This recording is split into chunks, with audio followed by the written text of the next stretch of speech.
nor should it be on any measure, but it's Yo, what I is just happening. It is wanted to truly, say this as I real said earlier, it quick. is the crows coming home to roost, and we're I going to see think this more of this in the attack had to future. do with them And killing likewise, I'd Jihadi love John. to Majid, That's all I who's wanted to also say. joining us, Majid Nawaz. But Michael, I mean, for But a I small think number of this people, and it this is what is they're going to an say. important number I of think they're people, going to say this they has watched to this. do They with watched response the city of of Paris shutting down. They the watched air the borders of attack France on closing. They watched ISIS the death toll rising, and the and they are killing of pleased. They Jihadi are pleased John. watching this at this hour, and this is going to drive more people to join this horrific cause. Absolutely. I mean, look, one of the main bulwarks or propaganda planks of ISIS has been what they call remaining and expanding. So everybody should emigrate to the caliphate, they should move into Raqqa, and that the borders of the caliphate will grow outward. Well, the caliphate has actually been contracting. I mean, they've been losing terrain in northern Syria. They just lost the town of Sinjar in Iraq. So what have they done? If you listen to the spokesman of ISIS, actually he runs all of Syria on behalf of the organization, Abu Muhammad al-Adnani. He says, look, you don't have to come here any longer. You can stay in your home cities. You can become sleeper cells. And joining ISIS is essentially just pledging allegiance to the caliph, Abu Bakr al-Baghdadi, and having that pledge accepted. So we've now seen a stunning debut by Wilayat Sinai, the ISIS affiliate in Egypt, take down a commercial airliner by putting a bomb supposedly in the fuel tank.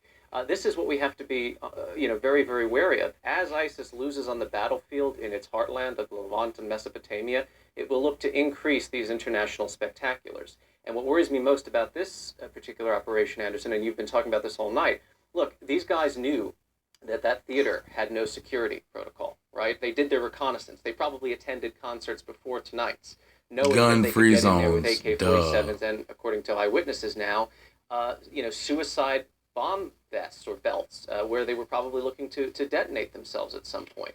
So this bespeaks a months and months of planning, reconnaissance, and yeah, I'm sure that we're talking 4 captured or killed terrorists now. There's probably at least a dozen of them. And that means that they've entrenched in France. So what are we to do here? You can't issue a travel warning. It's not like going to Beirut, where another terrorist attack was just perpetrated 24 hours ago. It's not, the U.S. doesn't say, don't go to Paris, an international city, one of the most cosmopolitan sites on the planet. So this is exactly what these organizations want to do. And if this is indeed ISIS, I have to say, the butcher's bill lately has been incredibly dire, incredibly impressive to them as an organization. And Majid, we often turn to you in a situation like this. Unfortunately, yourself, a former Islamist extremist, the book "Radical: My Journey Out of Islamist Extremism" is one of my favorite reads over the last year. And I've asked you this question a million times. But how does one counter this? How do we counter this? Well, thank you, Anderson, for those remarks. Building on what Michael just said, whereas terrorism that we used to know it in the old days, which now almost look as if they were the good old days, unfortunately, terrorism used to be state-sponsored.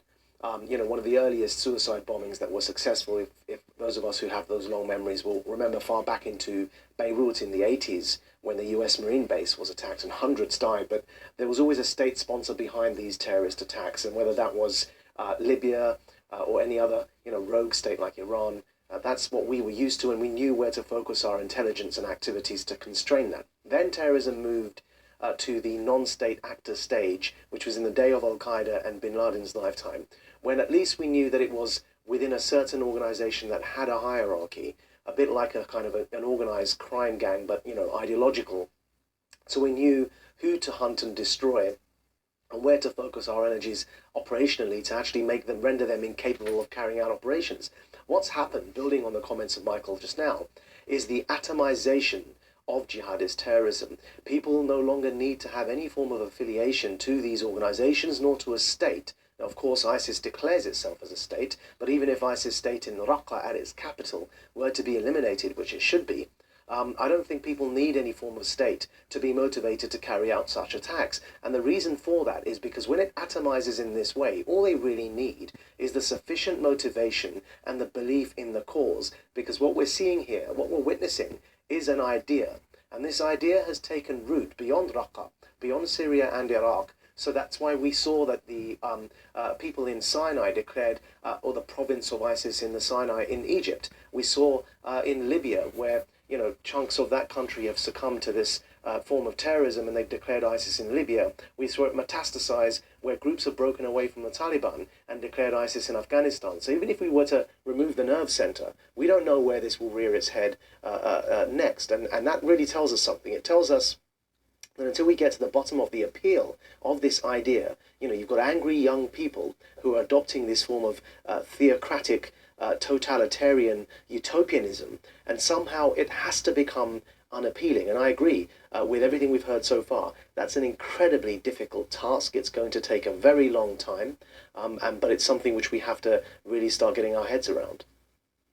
I want to bring in Tom Foreman because at this point I want to try to get a sense of what we know about the scope of these attacks, the location of them, and their sort of the geographic distance between them. So Tom, just walk us through, if you can, what we know. All of this occurred, Anderson, to the north and a little bit east of the tourist areas, which you'd see at the bottom of the map here, where you would normally go in Paris. We've got a little problem with our image here. We'll see if we can get it back in a moment. But the bottom line is that these things happened north of the areas you normally go. If you go in here to Bataclan down here, this was a very short distance away from where the Charlie Hebdo attacks were, which we can see down here in the other part of the image. If you move into the theater, this theater is a medium-sized venue. It would hold about 1,000 people, maybe a few more, but not a whole lot. This is a photograph taken by the bass player from the band just before the concert began tonight, so you have a sense of what the setup was like inside there. So this is that location, quite near Charlie Hebdo, a short walk away, and from the street, you can get a sense of what it looks like and where many of the victims were taken after the attack tonight. You saw them out front of here and other places being handled, and you can see the other buildings all around it, some of which were a little bit higher than the theater, so that's a sense of that. Up the road, not terribly far, there were some of these smaller attacks. You may see a little dot over there, that's one of the smaller attacks. But then we move up to this restaurant up here, Le Petit Cambodge.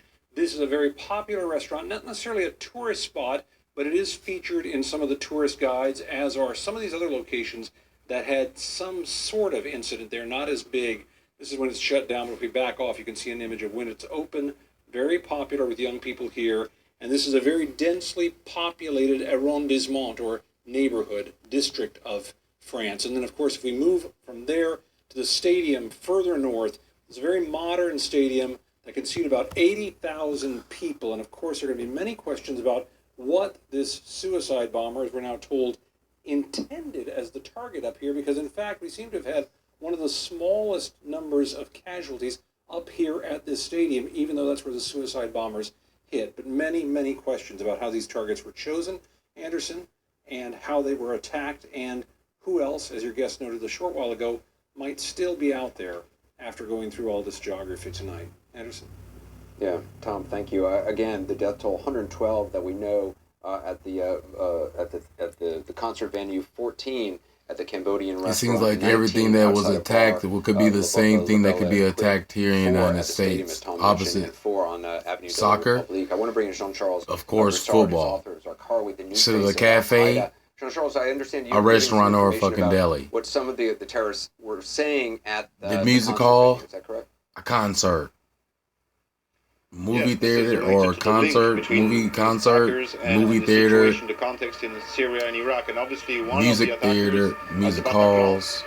Shouted that he was acting for what was happening in Syria, making a clear link with the situation there, which is also coherent with what the investigators here in France believe, that these attacks, again expected against France, are related to the context of Syria and Iraq.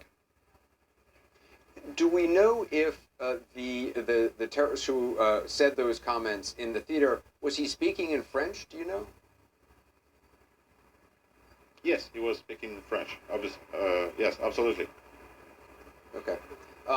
So the idea would be that this is somebody who has obviously spent time in France. I just think it's so weird that they say they killed Jihadi John, then after that shit, what, a day? Not even a day, all this shit happens over there? Well, it's too soon to tell if it's someone. So it must be some kind of Jihadi John sleeper cell. Yes, spent some time in Syria fighting with a terrorist organization. That we don't know yet. In terms of the capabilities of law enforcement and intelligence agencies,